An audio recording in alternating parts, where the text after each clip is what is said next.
आकर के अपनी एक अलग सेना बनाई। अघासुर, बकासुर, धेनुकासुर, अरिष्टासुर सबको अपनी सेना में मिलाकर के और सबसे कह दिया कि देखो आज के बाद पूजा यज्ञ करना बंद करो, क्योंकि आज के बाद हम भगवान हैं, हमारी पूजा करो करना है।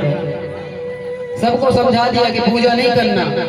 कंस ऐसा कहता है और कंस के मन में एक और भाव जागृत हुआ कि हमारे कंस ने बहुत दहेज दिया। लेकिन जब वसुदेव देवकी को विदा कराने के लिए कंस चला तो उसी समय आकाशवाणी हुई,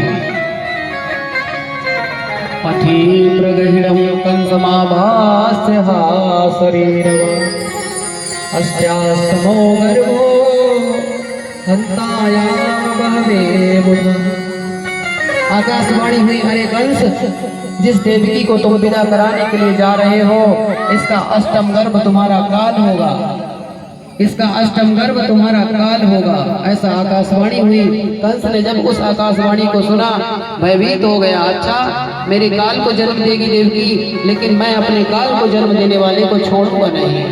तुरंत देवकी के केसों को पकड़कर रथ से नीचे उतार दिया और तलवार निकालकर देवकी को मारना चाहा, परंतु वसुदेव जी ने हाथ पकड़ लिया।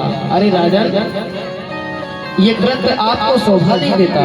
आप जैसा यशस्वी पराक्रमी वीर एक नारी को तलवार से मारे, ये कहाँ की तुम मृत्यु से भयभीत होते हो, तुम्हें डर लगता है।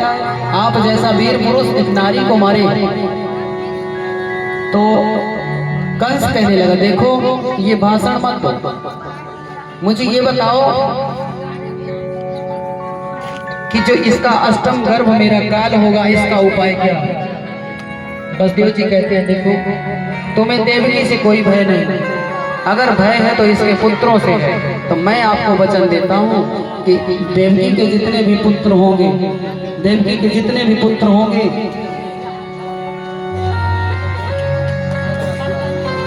देवकी के जितने भी पुत्र होंगे, मैं एक एक करके आपको बुला करके सौंप दूंगा। ये बताओ ये 5 बलियां हैं, इधर से गिनोगे कि इधर से? बोले समझ में नहीं आया।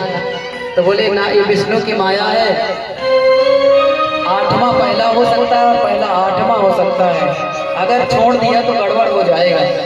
और अपने मंत्रियों की सलाह पर उस बालक का कंस ने वध कर दिया। लेकिन आगे महारानी देवकी के दूसरा पुत्र हुआ, कंस ने उसे भी मार दिया। एक एक करके 6 पुत्रों का कंस ने वध किया। महारानी देवकी के गर्भ में 7वां बालक आया। अब मेरे नारायण प्रभु के मन में बड़ी चिंता हुई। प्रभु ने सोचा, देवकी के गर्भ में जो बालक आया है ये है मेरे लक्ष्मण जी शेषनाग, और इनको बचाना चाहिए। इसलिए प्रभु ने योग माया को बुलाया। योग माया को बुलाया। योग माया ने उस बालक को देवकी माता के गर्भ से निकालकर रोहिणी माता के गर्भ में डाल दिया।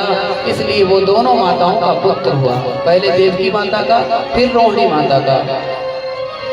सैनिकों ने बताया, महाराज हमने सुना है कि देवकी का 7वां बालक, 7वां गर्भ नष्ट हो गया, हल्ला मच गया कि गर्भपात हो गया।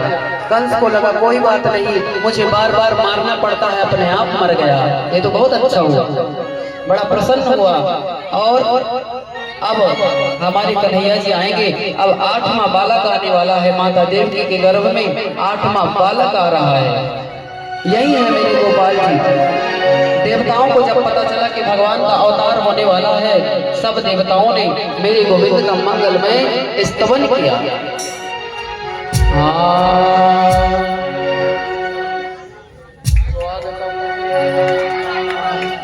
स्वागतम कृष्ण शरणागतम कृष्ण,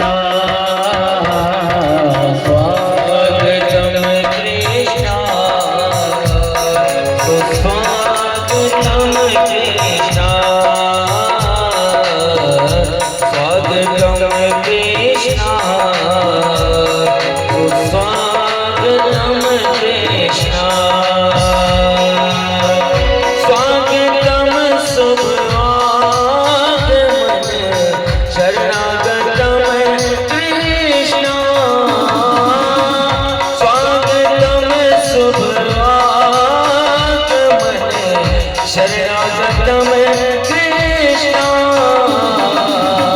स्वागतम कृष्ण सुस्वागतम कृष्ण। बोलिए बाकी भी हरि लाल की। सभी लोग ताली बजाएंगे। अभी थोड़ी देर में कन्हैया जी आएंगे आपके